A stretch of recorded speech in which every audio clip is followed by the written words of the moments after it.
Hey guys, మా flight take off time అయినా కూడా ఎంతకీ టేక్ ఆఫ్ అవ్వడం లేదు. చాలా సేపు వెయిట్ చేశాక ఫ్లైట్ దగ్గరికి ఏదో వెహికల్ వచ్చింది. అసలు ఏం జరుగుతుందా అని చూస్తుంటే ఆ వెహికల్ నుండి ఫ్లైట్ పైన ఏదో లిక్విడ్ ని స్ప్రే చేస్తున్నారు. అసలు ఈ లిక్విడ్ ఎందుకు స్ప్రే చేస్తున్నారని అనుకుంటున్నారా? నేను ఫస్ట్ అలానే అనుకున్నాను. కానీ తర్వాత తెలిసింది నాకు, ఇలా ఫ్లైట్ టేక్ ఆఫ్ కి ముందు 2 కేసెస్ లో లిక్విడ్ ని స్ప్రే చేస్తారు. ఒకటి ఆల్రెడీ ఐస్ ఫామ్ అయి ఉంటే దాన్ని క్లియర్ చేయడానికి డీ ఐసింగ్ లిక్విడ్ ని స్ప్రే చేస్తారు.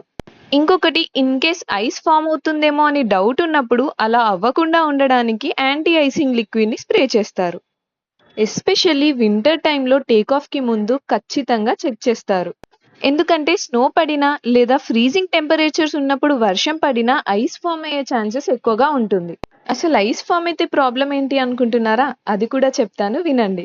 ఇలా ఐస్ ఫామ్ అయినప్పుడు ఎస్పెషల్లీ వింగ్స్ అండ్ టేల్ దగ్గర ఐస్ ఫామ్ అయినప్పుడు లిఫ్టింగ్ అనేది చాలా తక్కువగా ఉంటుంది.